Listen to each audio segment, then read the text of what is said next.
Hi, everyone, and welcome to Open Door Philosophy, a podcast where a high school philosophy teacher, that's me, and his former student who's currently studying philosophy in college, that's me, unpack a variety of big philosophical concepts in an understandable way, all towards the purpose of living a good life.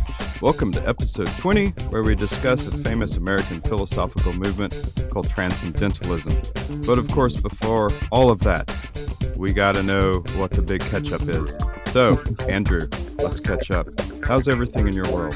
So just yesterday, I finished up my LSAT, which I've been saying I would take for the past 6 months of this podcast, but I finally got it done with yesterday. So I was so excited to be done.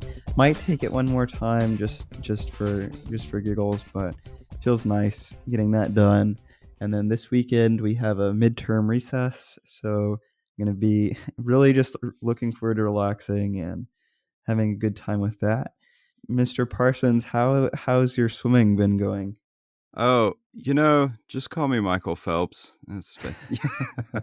I am a powerhouse in the pool. People walk by and see me swim and they think, my God, how is that man not an Olympian? But it's going fine. I'm getting exercise. That's important. I have learned to breathe well, though. So Really? That's good. I think that's half the challenge, is learning how to breathe well. Because, just that repetition of pulling your head out of water, getting enough breath and all that sort of business. So, yeah, all that's good. So I'm a mighty swimmer. How's everything else? How's school and everything? Oh, yeah. So just as you're having your sort of fall break here, unfortunately, my district does not have a fall break, but but we did just finish the first quarter of the year. So a quarter done, and we had homecoming last week, which is always good fun. Oh no, the and cowbells. All of that.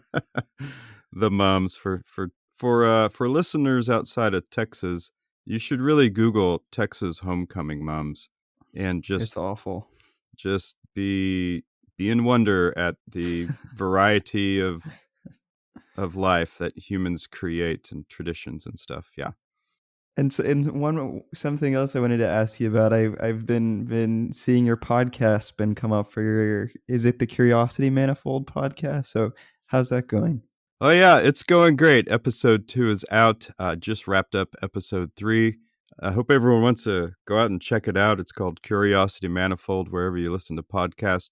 It really focuses, they're just like short personal essays on kind of the wonder of existence, through our daily lives that we overlook, and really that's kind of a nice segue into Transcendentalism, because there was a lot of focus on the here and the now and the things that we overlook in life.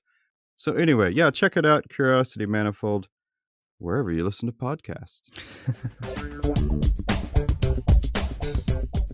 All right, guys. So our main topic today is one that I really like.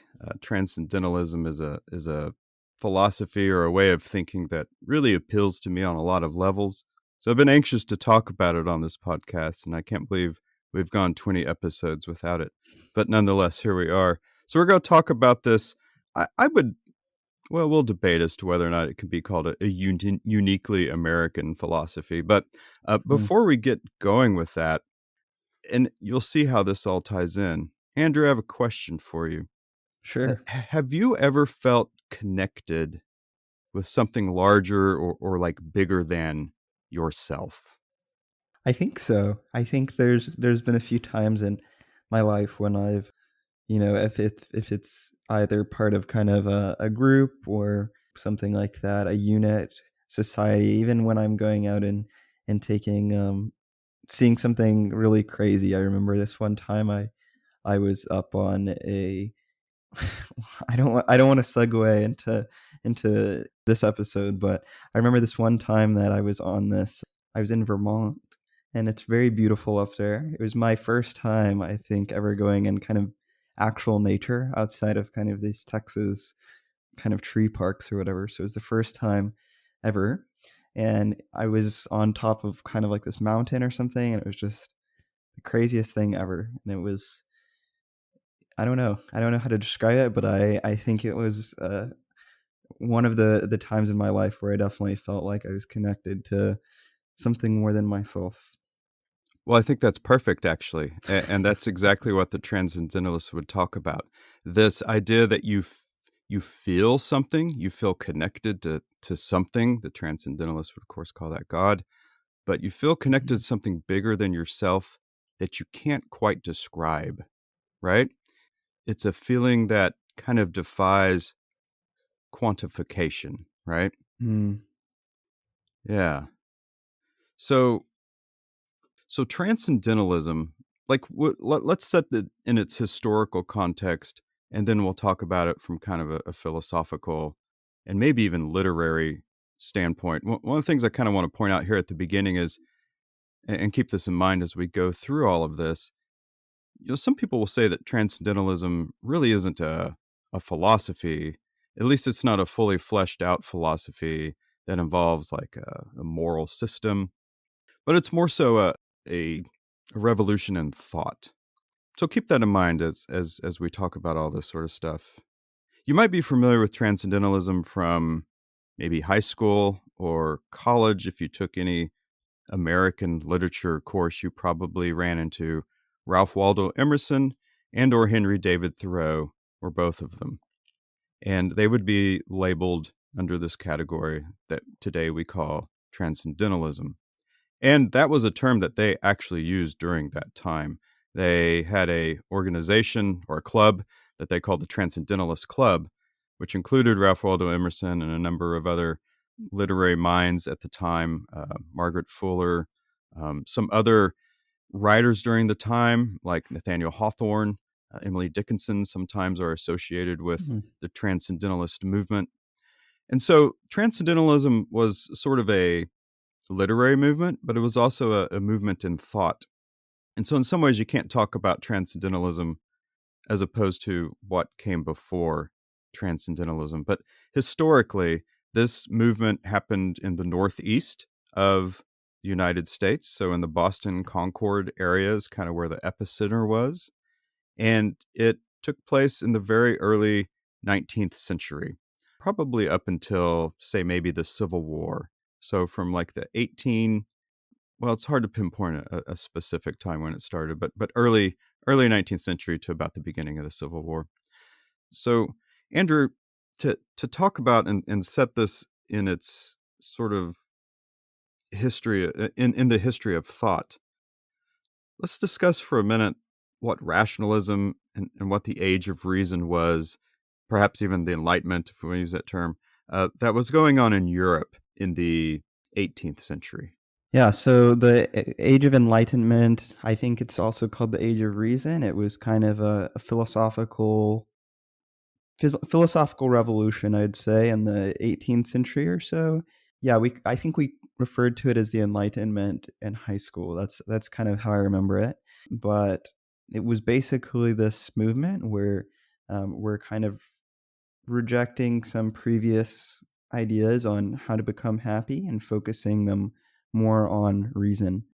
So a big part of the Enlightenment was, you're going to learn about the world. You're going to, I guess, their epistemology focused on using your senses instead of other ways of knowing, which they're kind of rejecting in this time. And that's how they're going to be building the knowledge about them around the world. So a really famous philosopher that we talked about, who I think is kind of known to have spurned the Enlightenment, was Descartes. So we talked about him way back at the beginning of this podcast. So this is a plug for episode 2 or 3 or something. But yeah, so it's this really big focus on building ideas, building your perception of the world, building how you're going to be happy, building political philosophy too on reason and getting that reason from your sensory experience. Yeah, that's a good summary of it. So in a way, transcendentalism was a reaction to all of that. So there are some historians that will use an analogy of a pendulum swing, and some people take issue with that particular analogy. But just as the Age of Reason or the Enlightenment was a reaction to, say, more mystical explanations of the universe in the Middle Ages and existence in the Middle Ages, the pendulum swung heavily towards rationalism and objectivism. And when we have movements like the scientific revolution and the Enlightenment, which all fall under what some people call the Age of Reason, things just got hyper rational by the time we get to the very early 19th century. And so we begin to see the pendulum swing back the other direction, and thinkers, at least in the United States, although certainly it happened in Europe as well, embrace a new type of perspective on interpreting existence. And in America, it gets called Transcendentalism. In Europe, closely associated with it would be something called Romanticism. In Romanticism, especially in England, but also in Germany, you had some very famous writers such as William Wordsworth, Goethe, Samuel Taylor Coleridge. They were part of this Romantic movement. And the Romantic movement, very similar to Transcendentalism, had a great emphasis on the role of emotion in your life. I think it was Pascal that said, "What reason weaves by passion is undone." And so there was just a greater emphasis on passion and moving away from hyper-rationalism. I want to read a short excerpt from the poem Tables Turn by William Wordsworth to emphasize this transition. So Tables Turn starts out with this in its first stanza. Up, up, my friends, and quit your books. Oh, surely you'll grow double. Up, up, my friend, and clear your looks. Why all this toil and trouble? The sun above the mountain's head, a freshening lustre mellow, through all the long green fields has spread his first sweet evening yellow. Books! 'Tis a dull and endless strife. Come hear the woodland linnet. How sweet his music, on my life. There's more wisdom in it. And so throughout and let me read the final stanza. Enough of science and of art. Close up those barren leaves.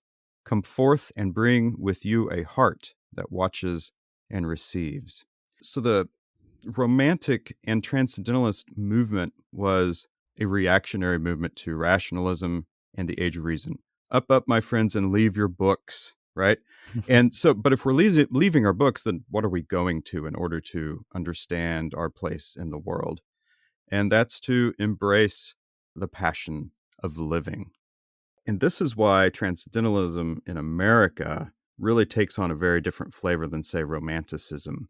So much of European history, well, rather, so much of Europe was burdened by centuries of history and culture, whereas over in the United States, we had just begun building culture. And so there was a sort of freshness to American thought. And they take this idea of Romanticism and it sort of morphs into Transcendentalism. So I have a quick question for you. I know you mentioned earlier that this was, I think you mentioned this earlier at least, that Transcendentalism was kind of a thing that was it more in the Northeast of the United States and kind of the New England area? Or was it kind of all spread around the US? It's interesting. As a movement in its time and place, it was very Northeastern. But the ideas of Transcendentalism really permeates a lot of American thought throughout the 19th century. So as a movement, yes, very Northeastern. Ralph Waldo Emerson did like many lecture tours throughout the Northeast. So as an intellectual movement, yes, very, very Northeastern. Is there kind of a reason? I know that a lot of them, were they at Harvard? Where was the Transcendentalism Club kind of in Harvard? Is there a reason that it was it tied to religion up there, or was it tied to kind of, Harvard was just a school that philosophers, were at, and that's... Now, that's a great question. Like, you can't talk about Transcendentalism without referencing religion in some way.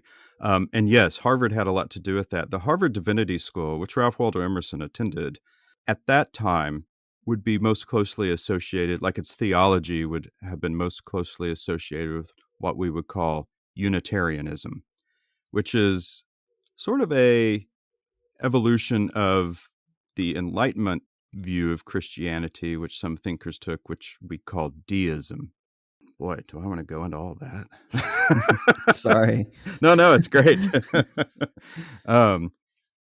So the point of, I guess, without really getting into some of the beliefs of those particular religious perspectives, deism and Unitarianism, one of the big aspects of them was the rejection of hierarchy, the rejection of tradition, and the emphasis on individual interpretation. There's a little bit of Quakerness-ish in that. Quakerness-ish in that. So all that to say, Emerson, who was kind of, I don't know if I say he's the founder of Transcendentalism, but he certainly was the person who was really driving hard in the early 19th century with organizing thinkers around and promoting these ideas of Transcendentalism. He graduated from the Harvard Divinity School and so was heavily influenced by Unitarianism. And so this has a lot to do with sort of a Transcendentalism as like a reaction to tradition. So think about, Andrew, like, talk about tradition and hierarchy in European churches at this point in history. Like, how would you typify that? I can talk a lot about this for sure. So I think there had been a long established tradition in religion, especially in the Catholic Church, which, I mean, I guess a lot of people could argue the Enlightenment was a pendulum reaction against. So that's something interesting. But I think definitely in a lot of those religions there, I think in Lutheranism has a fair amount, not as much as Catholicism, but I could be wrong about that. But definitely the Catholicism, which was the big religion. I guess it's all religion, but the big church dominant at the time, a lot of hierarchy in terms of you'd have your lay people, then your priests, then your deacons, then your cardinals. Well, I guess deacons aren't really up there. I meant bishops, then cardinals, then you had the Pope, and everything was kind of flowing down in that direction. So, and that was pretty popular in Europe. I don't think it ever really took roots in America that well. Yeah, and so when we think about the early religious establishments in the United States in the late 18th and early 19th centuries, they're really what historians called Old World religions. In other words, they link back to Europe. So whether that was Catholicism or whether that was Anglicanism, which is the Church of England, which is just as hierarchical as the Catholic Church, or whether it was Methodism, which was an offshoot of Anglicanism, so hierarchy there again, or whether it's Lutheranism, which, some people joke and they call it Catholic Light.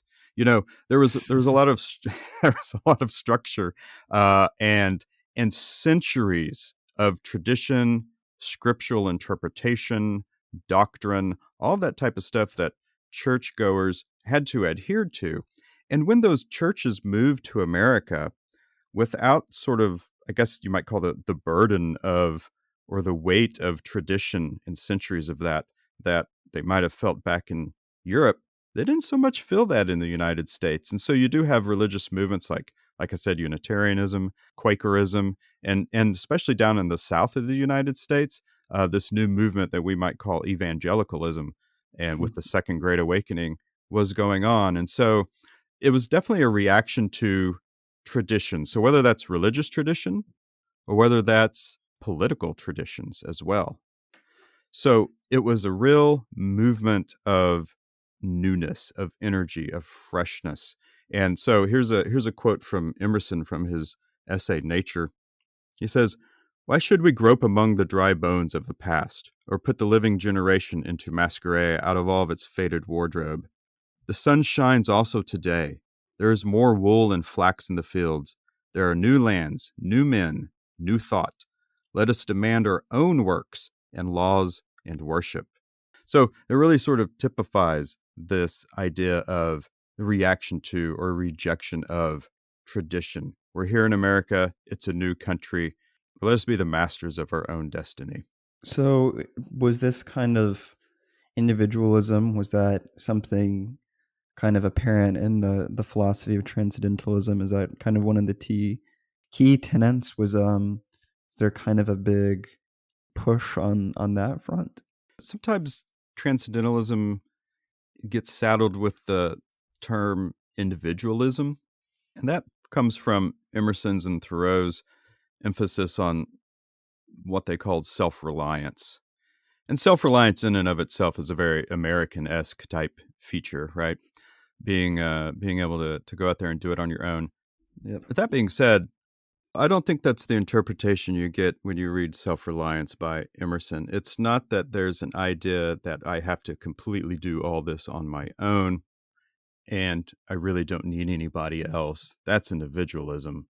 There's certainly an aspect of community with the transcendentalist movement. But so self-reliance in the terms of like you being self-reliant in how you interpret your particular surroundings and beliefs, especially with, say, like again, back to religion, something like that. So it's kind of is the idea that it's not that we can exist kind of by ourselves in that in the sense that we don't need other people, but it's like we need to make our own opinions about things. We can't always conform to what society wants us to think.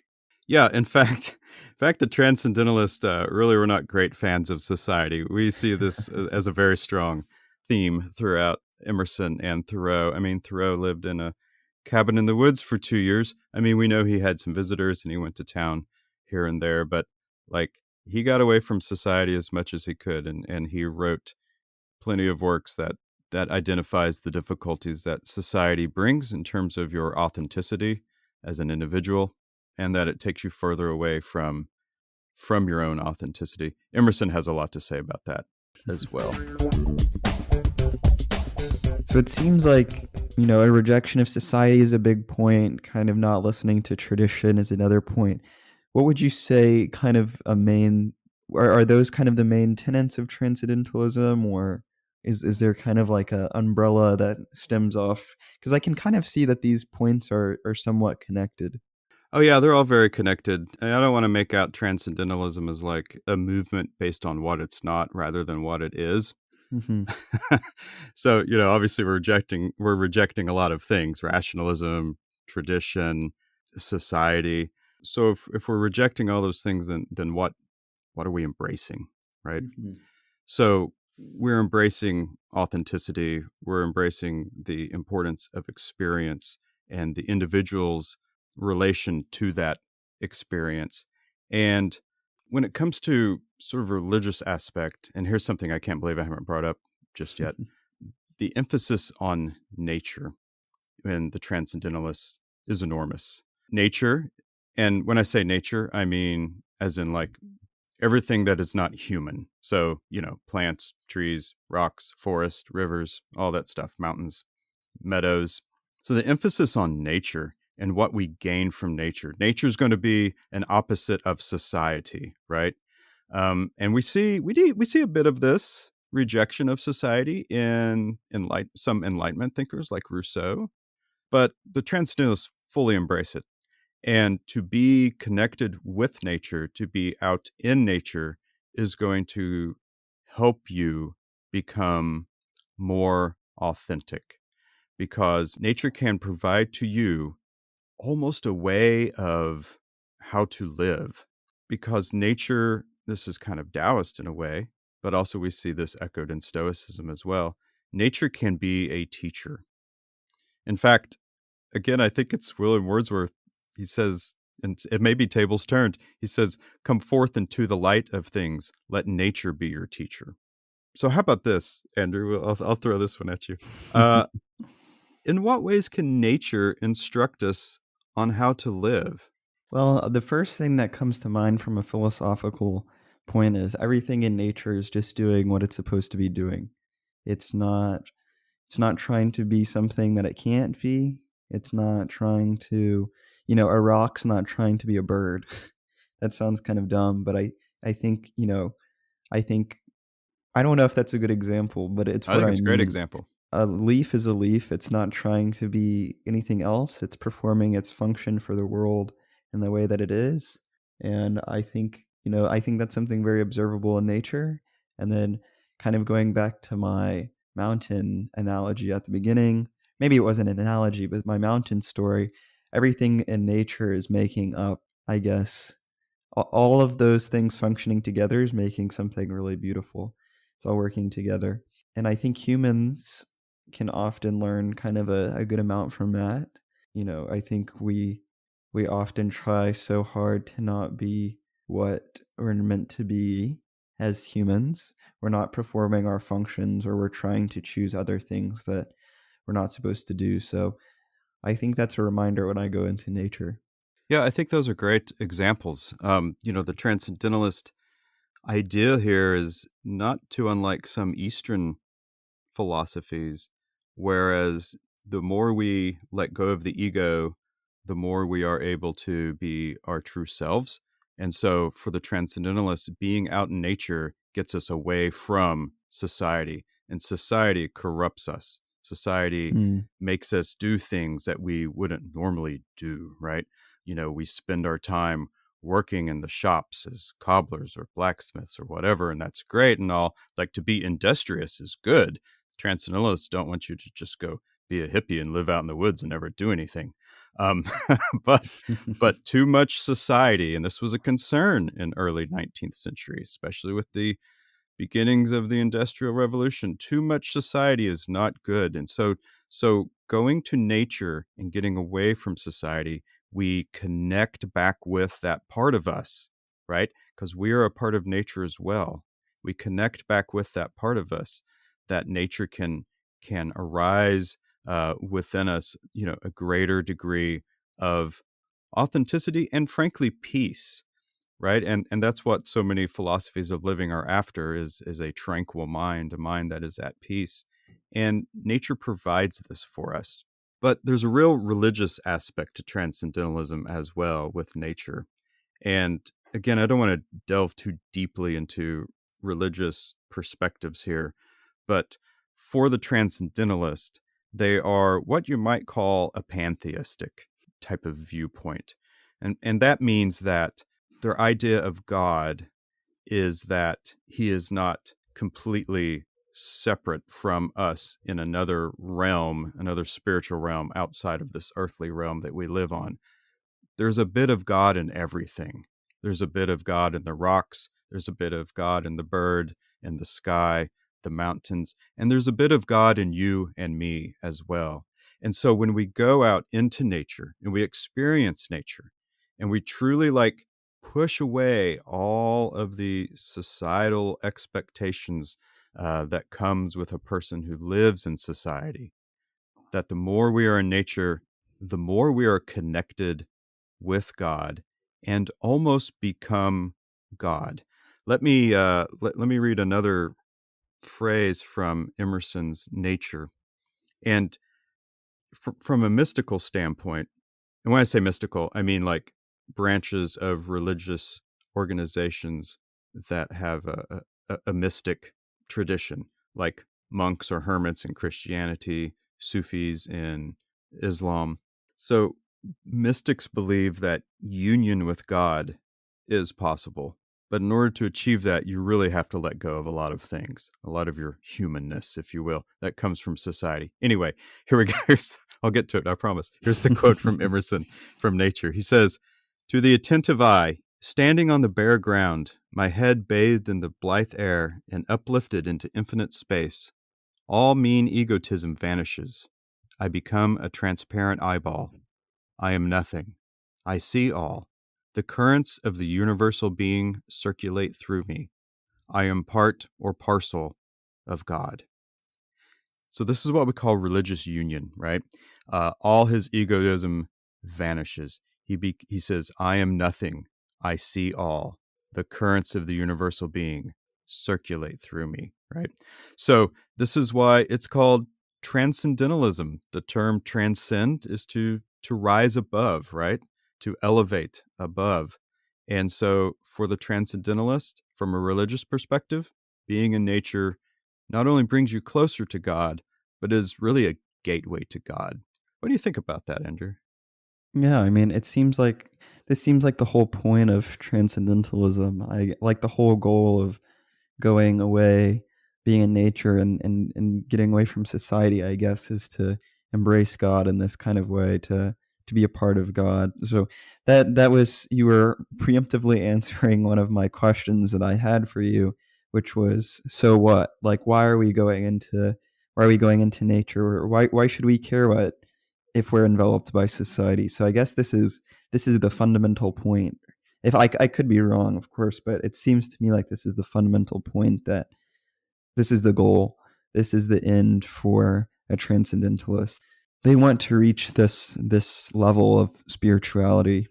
Is that correct? Well, you know what an end goal is a really an interesting thought. I don't know what the end goal of transcendentalism is, except maybe to live in the most authentic way as possible, Hmm. which is very existentialist. But in order to live as authentically as possible, you need to experience God in the way that, well, in their view, is the most authentic way. But connected with authenticity is also the importance of experience. The Transcendentalists had a real emphasis on noticing what is around you. Another corruption of society is that you are so concerned about these human created concerns that you're no longer noticing what's around you, the beauty of life. You mentioned beauty earlier. There's an entire chapter in Emerson's Nature just on beauty, the beauty of nature, and what that is, what that can do and means for us.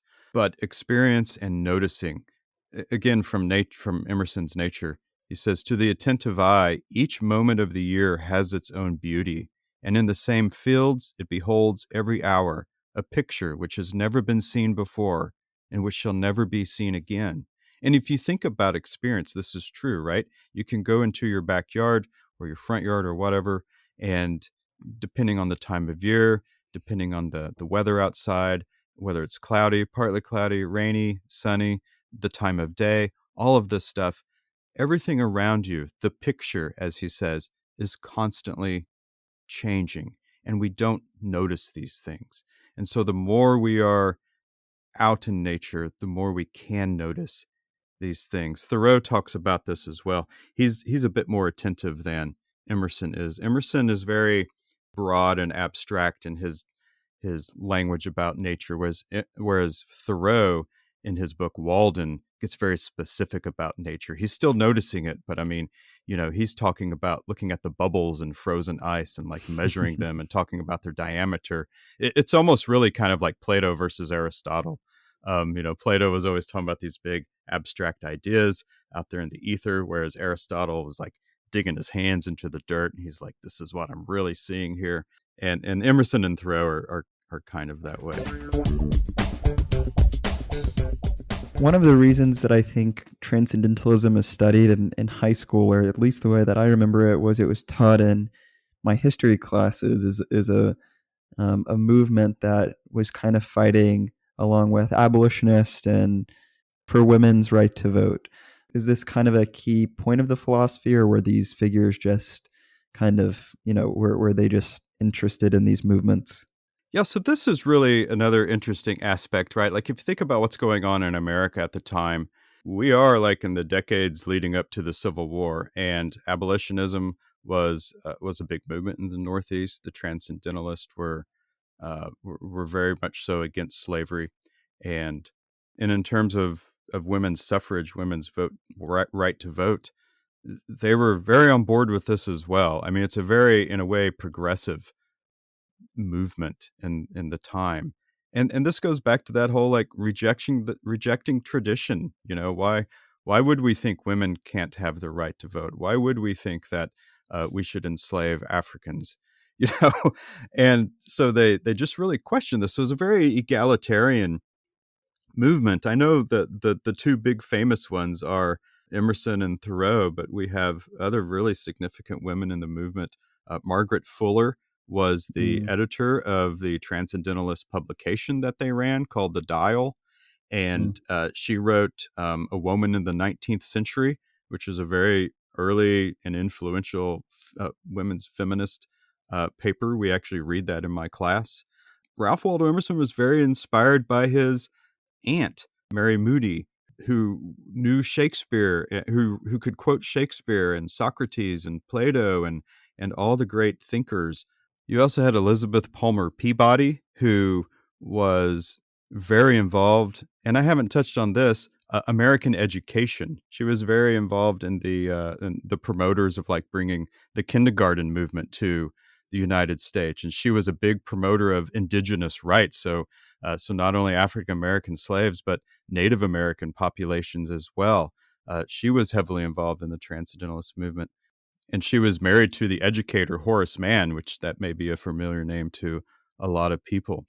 Yeah, you may have also heard of Louisa May Alcott, who was a big transcendentalist figure. Her family's experience was when her father attempted to establish a utopian community, and there was a Fuller School that was founded on. I'm not a Fuller School, an Alcott school that was founded on a lot of transcendentalist ideas. Transcendentalism was tried out in sort of educational circles as well at a elementary and high school level. So there was a lot of like, whether we're trying to create utopian societies or communities or new educational systems or rights around women being able to vote and African and American indigenous rights and all this sort of stuff, like it was a very energetic and progressive movement. And certainly comes to circling back to religion, it was very religiously progressive as well. A lot of traditional religious organizations really condemned transcendentalism because it almost went entirely contrary to what religious teaching was at the time, especially in view of like doctrinal issues like the Trinity and what is the nature of Christ and all of those kind of things. So anyway, yeah, it was a very egalitarian movement. It's an interesting question as to whether or not something like that could have happened in Europe. Certainly wouldn't have happened exactly in the way it happened in the United States, but there's something about the freshness and lack of tradition in the United States that allowed something like transcendentalism to happen easier. And I just have to say this or my mother will kill me. The Alcott lady is the Little Women author, and that's my mom's favorite book. So I just had to throw that in there. So next time we're reading it, I'll have to see if I can see any transcendentalist themes in there, which raises me to a good question. I think a lot of people are, like you mentioned, I think a lot of people are more familiar with transcendentalism in their kind of English classes as a literary movement instead of a philosophical one.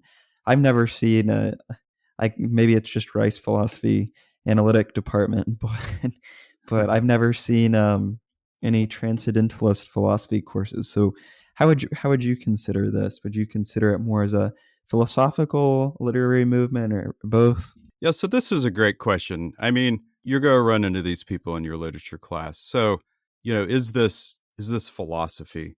Well, I think the transcendentalist aspect related to religion is very metaphysical. And certainly that can be approached, and I think treated actually by the transcendentalist philosophically. It is always kind of an interesting thing to think about. You have Henry David Thoreau, who's sometimes called a philosopher, but also called a naturist. Emerson was, if you look that guy up on Wikipedia, it's going to say he was a philosopher, a naturalist, an essayist, and a lecturer. It's like, okay. And they do write beautifully. And a lot of your, we already mentioned Alcott, but a lot of other writers of the Transcendentalist era were really exceptional writers. And Emerson writes this essay called The American Scholar, which has been referred to as America's literary declaration of independence. One of the things that Emerson was trying to do is establish American authors, American writers, thinkers, philosophers, all of it as being equal to European thinkers.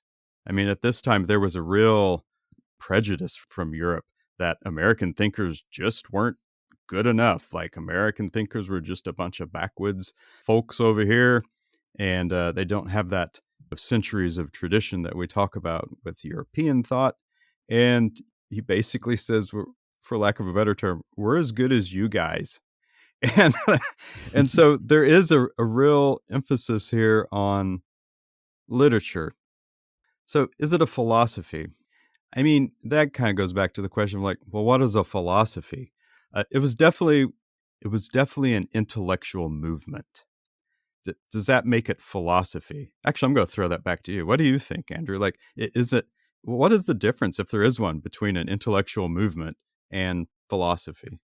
Well, I think philosophical movements, I think they overlap in a lot of ways. I'm thinking of Voltaire, for instance, who's writing around this time, who was definitely a philosopher to a lot of people back then. I know there's this really famous story of Benjamin Franklin at Voltaire's deathbed talking about how great of a philosopher he was. But I also think now, we think of Candide.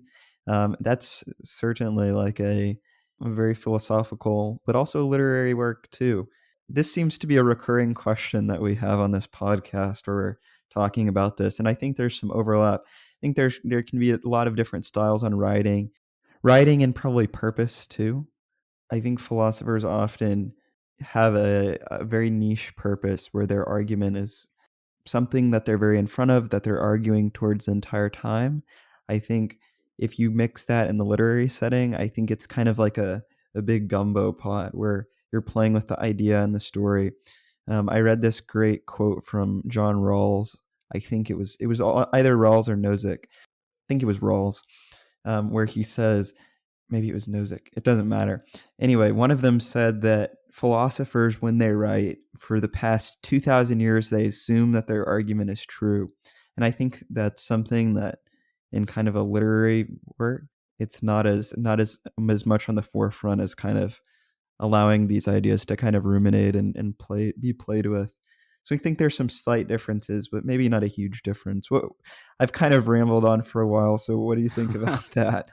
I mean, I think you're on target. It's, for me, when I read Emerson's Nature, I can definitely read it from a literary criticism standpoint, right?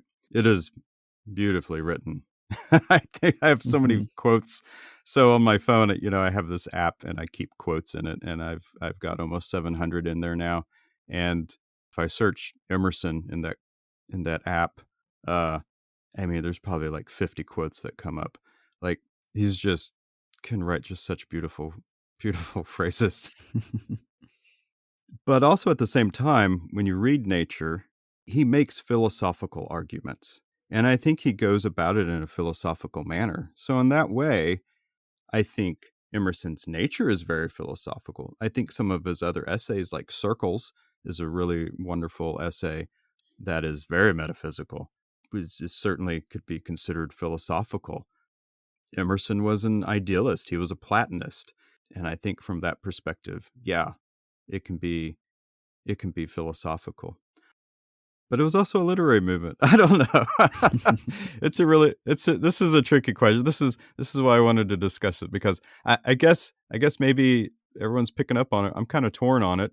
I definitely think a lot of people will say, as far as American philosophy goes, pragmatism, which we had an episode on earlier in the series. Pragmatism is usually cited as America's first unique contribution to philosophy. Mm-hmm. And so when I think about that, and then I think about that phrase, and then I think back to Transcendentalism, I'm like, well, why isn't Transcendentalism considered the first unique contribution to philosophy from the United States? And I don't know an answer for that. I think it's I do understand how pragmatism is a more fully fleshed out philosophy, and how Transcendentalism is more ecstatic and kind of rhapsodic in its writing. Like, it's very, very romantic in the way it presents its arguments. Lots of very powerful language, very infused with emotion. And I don't know if that takes away from it. I don't know if that makes it not philosophy. When you go with the old idea that philosophy has to be kind of this dry, analytic, investigation of claims and all that sort of stuff. Transcendentalism makes plenty of claims, but do they go about proving them in an analytic way? No, they go about proving it in a romantic way. Mhm. It's probably something that like future philosophers like Nietzsche would certainly call philosophy. It's very similar to his kind of writing, his passionate writing. But then some people don't want to consider Nietzsche a philosopher. So so there you go. I don't think I answered that at all. That's okay. We don't have all the answers, but we're trying to find some. That's right. All right, so I have one last question for you. As tradition dictates, I have to ask, if someone's getting interested in transcendentalism, where would they start? Where should they start in terms of reading or that's such? easy. I know Walden gets a lot of acclaim, but for me, Emerson is the more insightful and enjoyable read. I like Thoreau, but I would so if you're interested to read more on transcendentalism, I would just simply hop on Amazon and type in Emerson's Nature, and you're going to get a Penguin Classics book that comes up that says Emerson's Nature and Other Selected Essays. And there's no better place to start than that. All of Emerson's great essays are there. His address to the Harvard Divinity School lecture is in there. Circles is in there. The American Scholars in there. That's a fantastic place to start. Emerson he wrote at the beginning of the 19th century, so some of the language is a little antiquated, but I think very accessible and very enjoyable and inspirational. So how about that? There's my recommendation. All right, well, this was a really good discussion.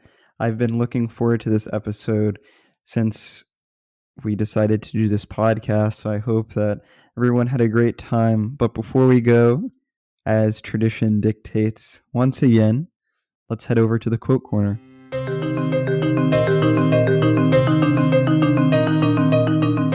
Okay, everybody. Well, Andrew said, as tradition dictates, of course, the transcendentalist would tell us to create our own traditions. But anyway, welcome everyone to the quote corner, a portion of our show where we take a quote completely out of context and apply our philosophical scrutiny to it, and then give it an arbitrary rating on a 1 to 5 stars. Today is my week, and I actually chose a non-philosopher for this quote, but I thought it was a very philosophical thing that the quote talks about. So this quote's actually from Bob Iger. If you don't know who he is, he was the former CEO of Disney. He just resigned from that position about a year ago. And anytime there's new management, people always question new ideas and stuff. So anyway, Iger's quote was this: "In a world in business that is awash in data, it is tempting to use data to answer all of our questions, including creative questions. I urge all of you not to do this." So, there it is. Andrew, my friend, what do you think? I think this is pretty ridiculous coming from a guy who probably has thousands of consultants working for him, pouring over data. But I think in the day-to-day, probably personal life experience, it's probably a good thing to come by. Maybe not when you're running a business or something that requires a bit more effort, but I think for your day-to-day life, if you're trying to calculate all these decisions, you're just going to have a bad life. There's this really funny but sad story. I was taking this psychology class, and there was this story of this guy who got the emotional part of his brain removed. He was having seizures in that area, so they had to remove it. Everybody always says that, we should take away our emotions when making decisions. But, and I guess this is kind of like a Spock guy, right? No emotions at all. But this person could not make any decisions at all. They couldn't decide if they should pick up a red pen or a blue pen, black pen. They kept weighing the options, weighing all the data, because they didn't have that tug in their gut, and I guess they couldn't listen to it. So I think they drove themselves insane, and I think they killed themselves. So too many words for saying it's pretty important to listen to your emotion sometimes. That tug in your gut is very important. So I don't agree with him from a business perspective, but I agree with him on a personal perspective. All right, that's interesting. Yeah, so I get your argument from a business perspective. The reason I think it's interesting with him is that, of course, was in the business of creating magic for people, right? That's Disney. And you would hope it wouldn't be too data-driven, because it does take something away from the creative process, right? And so that's where I'm going to come with my particular angle. So obviously, everyone knows this. I'm in education. And in education, especially in the last 20 years, there's been an increasing emphasis on data. They call it data-driven decisions. And even in our own particular subject areas, based on testing data, we go on sometimes what's called data digs, which is as miserable as it sounds. And so we make decisions on what we do in the classroom based on student data. And I don't like that. Sorry, boss, if you're listening. I really disagree with that. Can data provide us some very important information about how students are performing on particular tasks and knowledge areas? Well, yeah, of course. Do you design your entire curriculum, your future curriculum and instruction based around that? No, because students aren't data. Students are human beings. And human beings have all kinds of things that you can't quantify going on with them.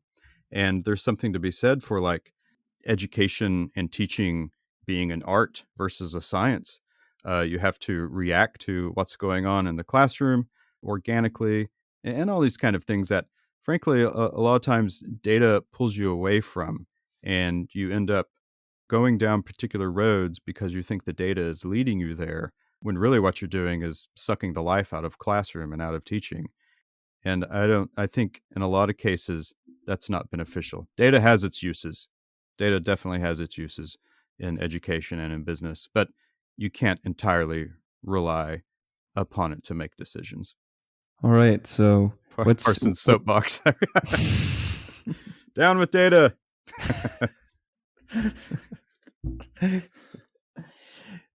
So, I just caught you in the middle of a drink, but what's your end rating gonna be?